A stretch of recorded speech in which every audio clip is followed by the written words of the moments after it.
Welcome to our channel. Today we how to transfer insurance documents through Notarize for real estate closings, beginner guide step by step clearly.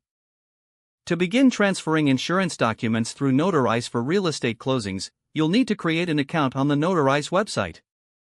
Visit the Notarize homepage and select Get Started. Fill in your personal information to set up your account. Once your account is created, log in to access the dashboard. From the dashboard, click on the Upload Document button. Select the insurance documents you need to transfer for the closing. Review the uploaded documents to ensure everything is correct. Next, choose the option for notary services. Select a preferred notary from the list provided. Schedule a time for the notarization process. You will receive a confirmation of your appointment shortly. At the scheduled time, connect with the notary via video call. Follow the notary's instructions to finalize the verification of your identity. Once verified, the notary will guide you through the signing process. After signing, the notary will notarize the insurance documents electronically. Review the notarized documents for accuracy once completed. Finally, download the notarized insurance documents for your records. You can now share the completed documents with relevant parties involved in the real estate closing.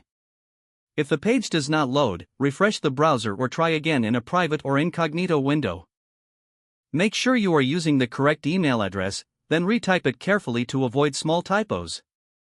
If your password is not accepted, use the reset option and create a new strong password you can remember. Check your spam folder for verification or security emails, then complete any requested content. Enable two-factor authentication if available to improve account security and reduce unauthorized access risk. After signing in, review your profile details so your contact information and settings are accurate and current. If you see an error message, note it down and try again after restarting your device and internet connection. Log out when you finish, especially on shared devices, to keep your account and payment information secure.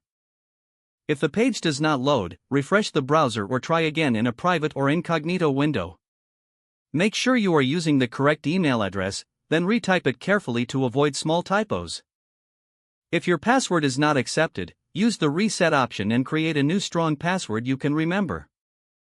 Don't forget to like this video and subscribe to our channel for more step-by-step tech guides.